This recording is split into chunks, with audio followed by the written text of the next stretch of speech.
mais um episódio do nosso RNcast. Eu sou Suelen Rodrigues, estou aqui juntamente com o meu sócio Diogo Neri. para a gente falar um pouco mais sobre mundo empresarial bancário, dívidas bancárias empresariais e as suas consequências. Qual que é o nosso tema de E hoje, hoje nós vamos Diogo? falar de um tema do nosso cotidiano aqui no escritório, né, Sueli? Que é: o sócio pode perder o patrimônio pessoal por dívida da empresa? Será que eu posso perder o patrimônio da minha pessoa em detrimento de uma dívida da minha empresa? Essa é a dúvida específica e a gente quer desdobrar um pouco sobre esse tema aqui para vocês hoje. Exato. Uma das perguntas que a gente mais escuta no dia a dia de empresários que estão vivendo situação de dívida é: quem está devendo é a empresa. O meu patrimônio está correndo risco? Eu posso perder a minha casa? E geralmente o que é a resposta? Depende. Existe uma máxima no direito. Nós, como professores, os professores da faculdade, quando nós estávamos lá na faculdade, né, Sueli? Toda pergunta que nós fazíamos era depende. Depende. Então, no direito tem uma vertente muito específica, então é uma singularidade de que toda resposta pode ter algum ponto de vista específico. Então a gente coloca já depende. A Sim, gente no vai ter caso. que olhar especificamente sobre cada tema, sobre cada processo judicial, sobre esse tema específico assim, será que eu posso perder o patrimônio? Então, tudo isso depende. E nós vamos falar um pouco dessa dependência específicas aqui para demonstrar um pouco mais para os nossos amigos e clientes que estão nos assistindo agora. É porque o caso concreto é o que vai determinar tudo. Mas a nossa ideia nesse bate-papo aqui é colocando situações hipotéticas, aquilo que talvez se adeque ao seu caso, né? Você que acompanha aqui conosco, e aí você vai conseguindo entender um pouco mais das consequências e até verificar se qual é o seu caso dentre essas inúmeras possibilidades. Uma das primeiras coisas que eu quero falar é em relação ao tipo de empresa que esse empresário decidiu constituir. É muito comum a pessoa pensar assim: a minha empresa é limitada, então se é limitada, significa que o patrimônio dela está limitado né, dentro da pessoa jurídica, o meu patrimônio pessoa física está protegido. Mas acontece muito das pessoas nem saberem que tipo de empresa elas têm. E as pessoas até confundem, né, Suelen? O que é uma empresa limitada até com regime tributário. Isso. Ah, a É, minha eu empresa está no estou simples, no simples, estou no lucro real, então estou é no... limitada. Não, peraí. Uma coisa é uma coisa, outra coisa é outra coisa. Elas divergem aí sobre essa questão aqui, principalmente sobre esse tema Sim, especificamente. Não tem nada a ver com o regime tributário, né? exatamente. Uma das coisas que é importante para você entender é: primeiro, se você não sabe, pergunte ao seu contador qual que é mesmo o tipo de empresa que eu tenho. Se lá na sua empresa está escrito LTDA, então pronto, aí você tem certeza que ela é uma limitada, mas nem sempre está escrito, né? Então, às vezes a pessoa tem dúvida. Basicamente, os tipos mais comuns de empresas são sociedade limitada. Hoje a gente tem, inclusive, com previsão na legislação, a sociedade unipessoal, que também é uma empresa limitada. Mas nós sabemos que ainda existem muitos empresários que atuam individualmente como empresários individuais. E se você é um empresário individual, que é diferente de ter uma sociedade unipessoal, a sua empresa pode não ser limitada e o seu patrimônio pessoal com o patrimônio da empresa se fundir. Assim Sim. como acontece também na sociedade simples, né? Sim. Então tem alguns outros tipos de empresas. Suelen, e no ponto de vista agora, como que a gente diverge o patrimônio da minha pessoa jurídica com o meu patrimônio da minha pessoa física? Como que eu posso divergir isso? Como que o patrimônio de um, como que isso pode afetar o outro? Principalmente nas dívidas bancárias, nas execuções. Estou sofrendo uma execução, estou sofrendo uma ação de cobrança, popularmente dito, aqui pelo banco. Deixou de pagar ali algumas parcelas, o banco entrou com a ação, a empresa tem alguns patrimônios e o sócio tem outros patrimônios. Como que a gente possa divergir isso para quem está nos assistindo? É interessante a gente pensar na ideia da personalidade jurídica. Quando eu constituo uma empresa, vulgarmente abro um CNPJ, eu crio uma nova personalidade jurídica para a visão da lei. Então eu passo ainda que essa empresa seja uma limitada unipessoal, eu passo a ter, por exemplo, se fosse o meu caso, né? A empresa Suelen Rodrigues Limitada, uma empresa unipessoal, e a minha pessoa física, o meu CPF. Então, como as personalidades jurídicas são diferentes, elas podem ter patrimônios distintos. Às vezes uma tem uma loja, uma tem um carro, a outra tem uma casa, e não haveria uma comunicação totalmente vinculada entre si. Então, o tipo empresário vai decidir isso. Mas a ideia perante a legislação é que nasce uma nova personalidade jurídica. A diferença é que um é CPF e outro é CNPJ, mas é como se fosse, perante a lei, pessoas de fato diferentes. Então, essa é a Até primeira o, ideia. até o conceito, né? Pessoa jurídica e pessoa física. Física. É, assim, tem as mesmas responsabilidades ali, né? Isso. E aí, na prática, a gente vai passar a ter uma diferenciação entre aquilo que pertence à empresa, aí a gente vai falar tanto de direitos como de obrigações, e aquilo que pertence à pessoa do sócio, da mesma maneira, como direitos e obrigações. No entanto, existem várias nuances aí que vão fazer esse negócio, às vezes, dar uma misturada. Então, nós sabemos que ainda hoje, né, apesar da gente ter inúmeras informações disponíveis, existem muitos empresários que fazem uma confusão danada em relação à própria gestão.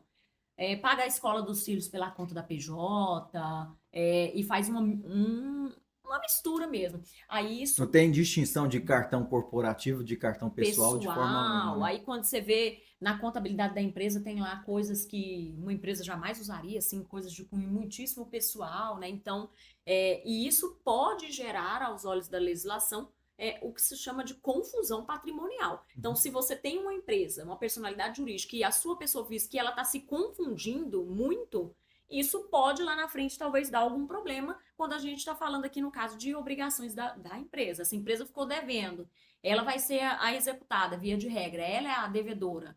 No entanto, a sua pessoa física é totalmente coligada com ela. Não existe separação patrimonial nenhuma. Então, consequentemente, você, enquanto empresário, vai estar bem mais exposto.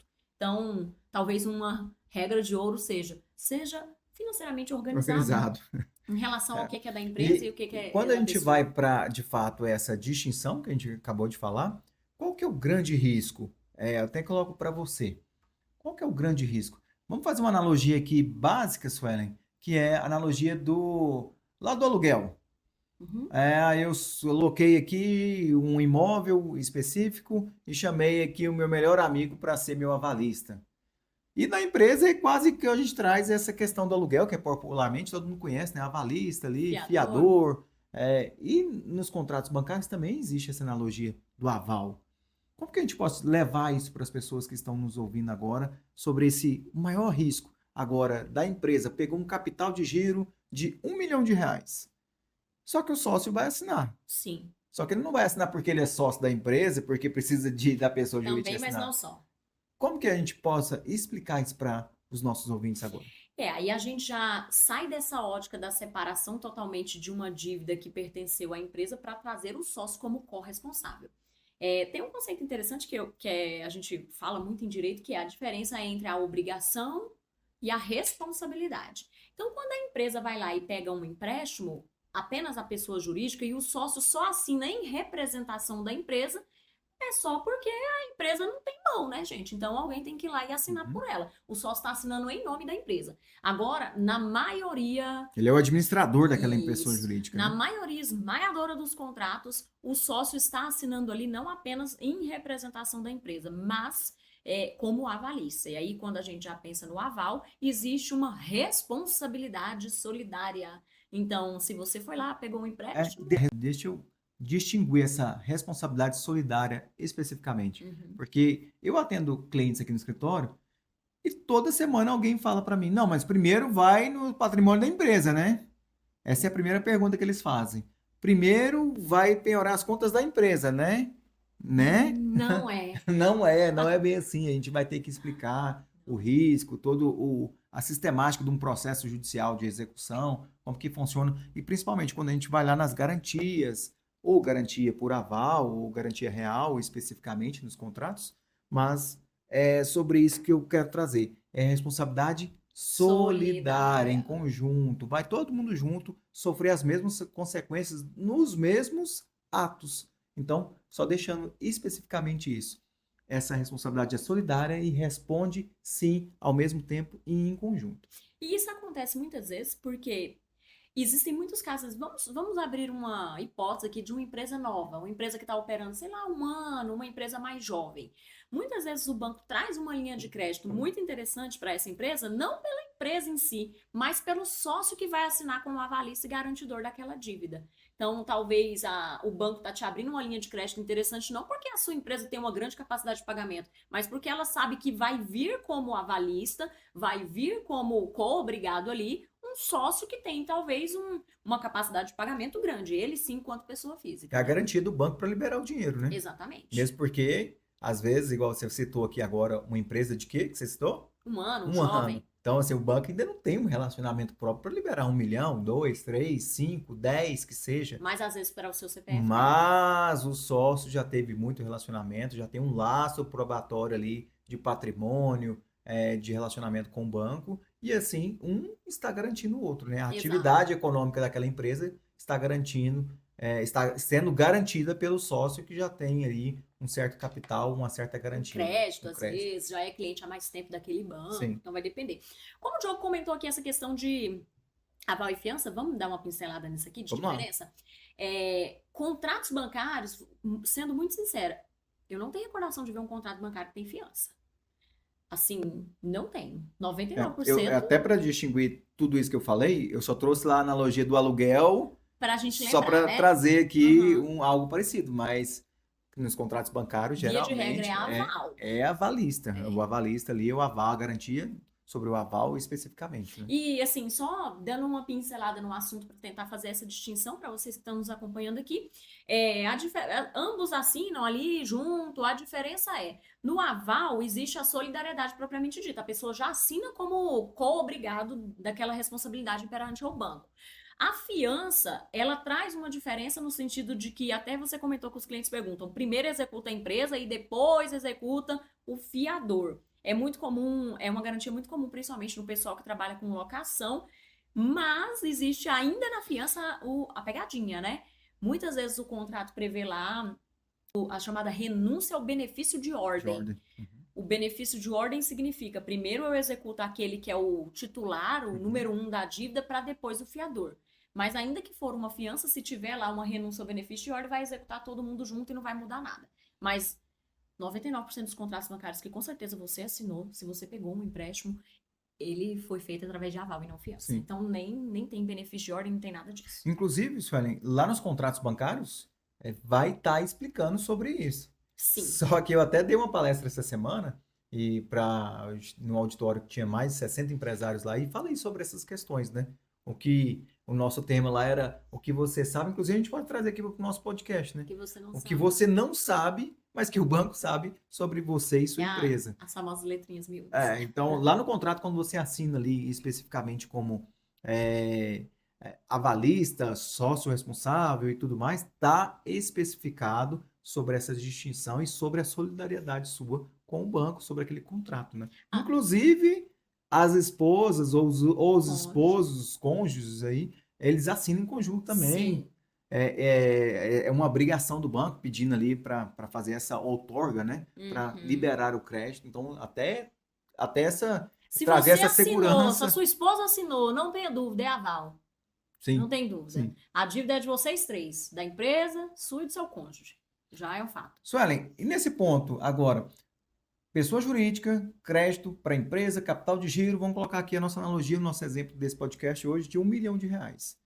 Tá, como que eu chego no patrimônio do sócio? Qual que é o risco maior? Como que existe essa despersonificação aqui para a gente trazer sobre esse tema? Vamos supor que a gente não está falando de aval aqui. Certo. Nós não estamos falando de aval. Então, a dívida, de fato, é só daquela PJ.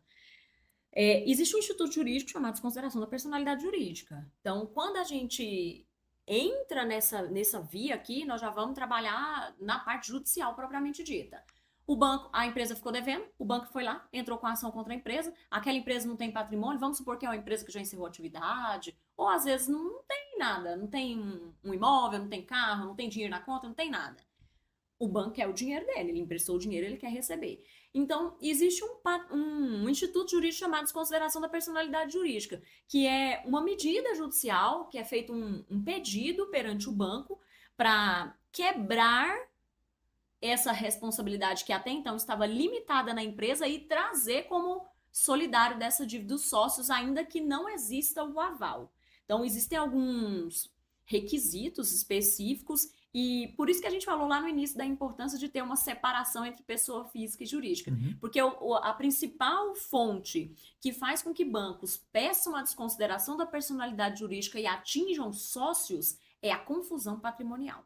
Então, se aí na sua empresa tá tudo misturado, tá pagando a conta das crianças, das Colégio, financiamento do escolas. carro, Então, assim, financiamento da a casa. confusão patrimonial ela é muito fácil de se provar porque basicamente está lá na documentação contábil da sua empresa, né? E Sim. aí tá aí o banco tá com literalmente a faca e o queijo na mão, é só ir lá Sabe? e Aí, degustar. e sobre esse tópico específico, por que que eu trouxe ele? Porque muitas das vezes você é solidário, mas mesmo que não seja, também é possível de você correr o risco de perder esse patrimônio, né? Sim, Então, assim, esse remédio específico jurídico dentro dos processos de despersonificar a pessoa jurídica para alcançar os bens do sócio também tem essa mesma sim. validade jurídica para alcançar, né? E é uma coisa que eu lembrei aqui que é interessante da gente falar, Diogo, até da desconsideração de personalidade jurídica inversa.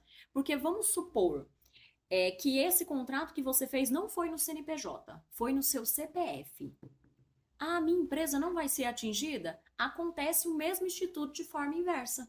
O banco foi lá, tentou tudo seu, você não tem nada, mas você tem uma cota de uma empresa, sei lá, com sociedade Ou, com ou alguém, outra personalidade outra jurídica, né? empresa, Ou que às outra vezes. atividade, outro ramo. Exatamente. E o mesmo instituto é possível de ser requerido e aplicado para, no caso aí, ao invés de ser a dívida da empresa atingindo o sócio, é o sócio pondo em risco a empresa. Então, o instituto ele é de mão dupla e acontece das duas maneiras. E, ou seja, gente, a confusão patrimonial ela é um dos principais fundamentos, assim, é previsto na lei, né? Se você gosta de ler lei, tá lá no artigo 50 do Código Civil. Não faça confusão patrimonial, não, porque se você faz, você já está correndo mais risco. E trago até uma analogia aqui, Sueli, que essa, como se diz, essa confusão, essa bagunça patrimonial, ela não nasce lá no processo, ela nasce lá na gestão, né? Então, para a gente pensar em como que a gente vai estruturar tudo isso, vamos pensar em como que a gente pode profissionalizar a vida empresarial para que a gente possa proteger o nosso patrimônio de fato, desde o que é obrigação da empresa, com a empresa, e Ser você de fato duas ser pessoas, duas né? pessoas, personalidade jurídica, personalidade física aqui, do sócio, da família, do patrimônio da família dele e o patrimônio da empresa. Então, essa confusão, às vezes, ela nasce por uma má gestão. Então, fica aqui Uhum. o conselho para você repensar como que está a sua gestão financeira da sua empresa para que você possa proteger os seus Não é patrimônios. bem o tema nosso aqui, mas uma coisa que é bom da gente falar, Diogo, isso acontece até entre empresas. Às vezes as empresas nem tem nada a ver uma com a outra. Você tem duas empresas de ramos totalmente diferentes, você começa a fazer aquele Pix de uma conta para outra, hoje eu tenho que pagar uma conta na empresa A e não tem dinheiro, pego da empresa B e passo para cá. Aí às vezes uma empresa sua, né, ficou de fato inadimplente aí, você está botando a sua outra empresa em risco por conta da confusão entre empresas, né? Então a gestão aí, principalmente na ótica financeira, é uma forma de proteção muito grande. Eu queria falar, Diogo, dos mitos da proteção patrimonial. Nós trouxemos aqui 4 mitos para a gente comentar entre vocês. O primeiro vamos lá. A minha empresa é limitada, então meu patrimônio está protegido? O que você acha? Porque assim, tudo que a gente vai pensar em. Até trouxe essa dúvida, né? Do empresário que tem essa dúvida específica, o que é uma empresa limitada? E às vezes eu pergunto, como que É é, limitada mesmo? Primeira pergunta, né? como que é essa limitação que a gente tem que pensar, né? Então, tem outras nuances que a gente possa estabelecer sobre essa questão da limitada, né? Aqui tem várias vertentes que me veio à cabeça aqui. Por exemplo, a empresa está em atividade? É o primeiro ponto. Ah, não, está em atividade. Ela tem algum tipo de patrimônio próprio? Tá. Então, ela vai ser a primeira atingida. Vamos Sim. partir do pressuposto que não tem aval, tá? Ela Uhum. vai ser a primeira atingida em relação à cobrança bancária. Ok. Ah, não, a minha empresa, eu fechei as portas. Fechei só a porta mesmo. Não baixei nada. Então, aconteceu o que a gente chama aí de dissolução irregular. Pelo defeito, ela está ativa. Quando a dissolução irregular acontece, quem é que está respondendo pelaquela empresa? Aí já ficou bem mais fácil de atingir o sócio, entendeu? Uhum. Ou então, não, eu fiz uma finalização regular, eu fui com o meu contador, fui na junta comercial, finalizei. Aí eu escrevi até um artigo, depois, quem tiver interesse, deixa no comentário aqui que a gente até manda o link para vocês sobre isso. Eu baixei a minha empresa regularmente. Só que, via de regra, lá no distrato, vem uma cláusulazinha padrão que nem sempre é obrigatória, mas quase sempre ela tá lá e às vezes a gente vai fazer essa baixa, não presta atenção e deixa que tá escrito assim: o sócio fulano de tal fica responsável por eventuais ativos e passivos. Expõe seu CPF, você baixou a sua empresa, a empresa ficou com dívida e você mesmo assinou falando que quem era responsável pelo ativo e passivo era você.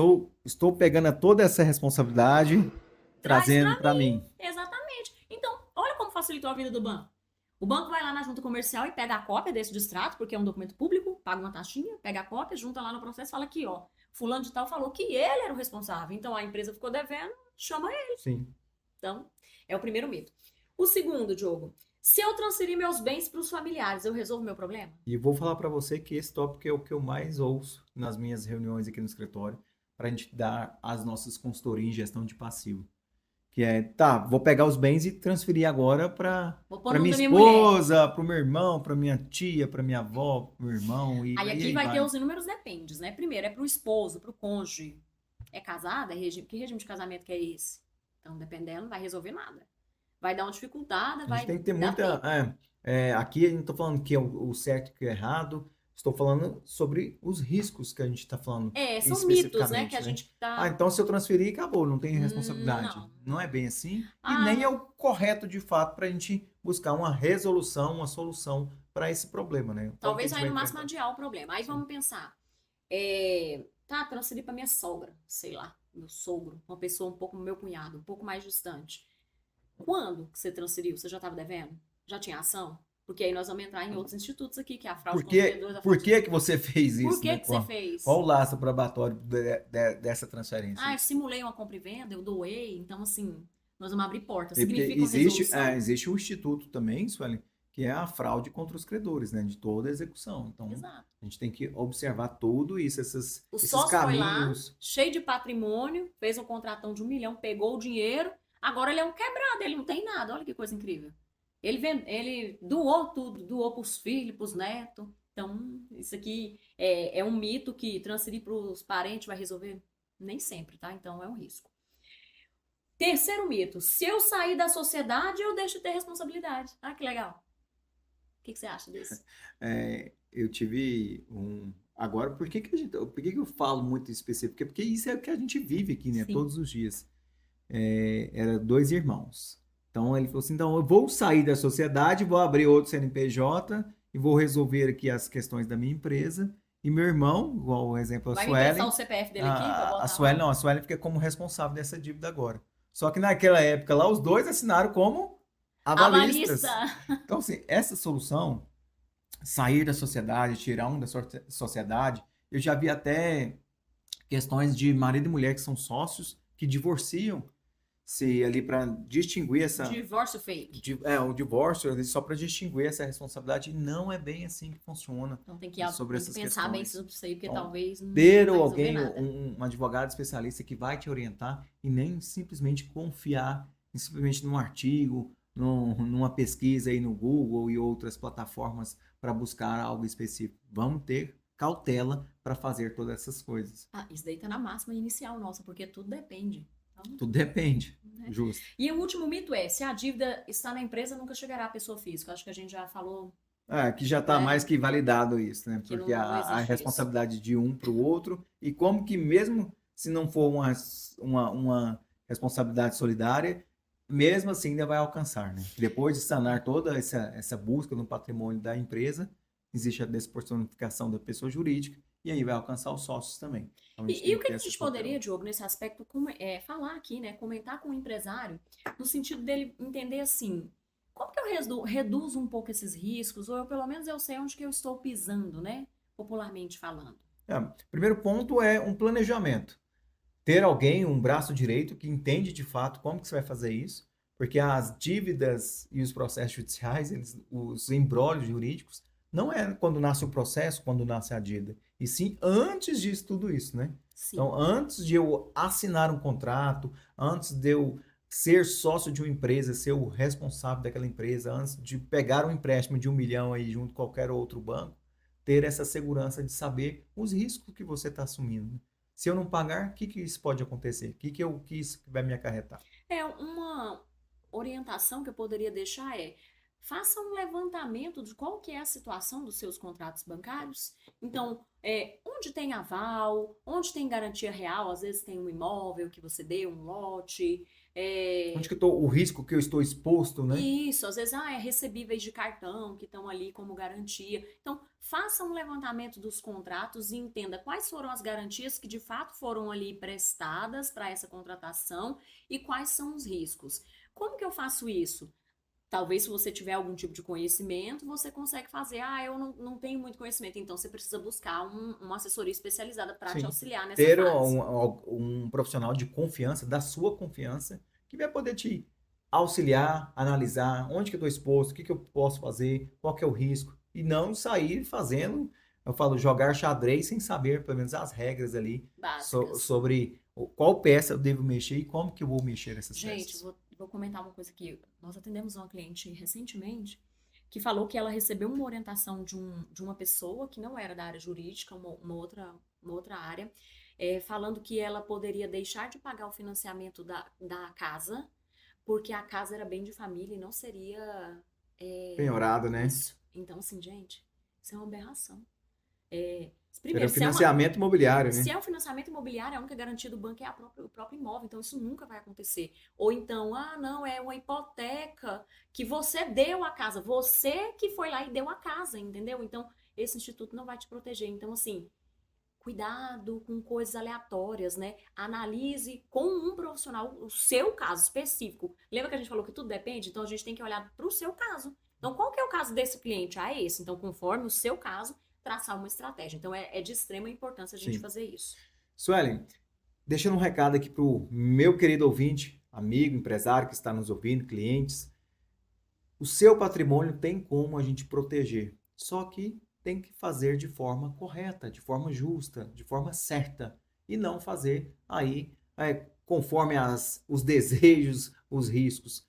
Tem como proteger o seu patrimônio da sua empresa e da sua família. Então, só fazer agora de forma estratégica, de forma personalíssima, agora personalizada para você, para o seu caso. Procure um profissional que é da sua confiança, que é especialista, que vai poder te orientar, te esclarecer sobre os riscos, sobre tudo que você pode fazer, como que você vai assinar esses contratos, futuros acordos, até mesmo acordos judiciais aí de uma quitação de uma dívida, se caso tenha, para que você esteja o máximo protegido possível para Sim. garantir a sua segurança. E às vezes até conduzindo aqui para o nosso final, uma frase que a gente poderia deixar se você pode ou não perder o seu patrimônio pessoal, vai depender de uma avaliação concreta do seu caso. Mas você primeiramente precisa entender os riscos que você já está correndo caso esse contrato bancário já esteja numa situação de inadimplência ou próximo a ficar. Quais foram os riscos que eu assumi e como que eu faço agora para lidar com esses riscos? Por isso a orientação é tão importante. Então, se esse conteúdo aqui, né, te ajudou de alguma maneira, já cumpriu aqui o nosso papel, que é de transmitir um pouco mais de conhecimento, de informação sobre o direito bancário mesmo, em si, né, as contratações bancárias, para que você compreenda os riscos, compreenda o seu caso e também, né, se sinta mais informado e mais tranquilo. Está aí, então. Até a próxima. Espero ter contribuído para você sobre esse tema tão importante. Nos colocamos aqui à inteira disposição para auxiliar pessoas e empresas. Essa é a nossa missão, né, Sim, Suelen? Para levar o maior conhecimento possível e o melhor conhecimento possível para as pessoas que estão nos assistindo. sim, isso, né? Como o Diogo falou, a gente segue por aqui falando um pouco mais sempre sobre direito bancário, tirando as dúvidas aí. Se você tem uma ideia de um tema, alguma coisa que você queria ver que a gente debata aqui no nosso podcast, deixa aqui nos comentários ou manda, né, até no nosso direct ali do Instagram. Vai ser sempre um prazer estar colaborando aqui com mais informações. Muito obrigada e até a próxima. Até a próxima. Tchau, tchau. Corta.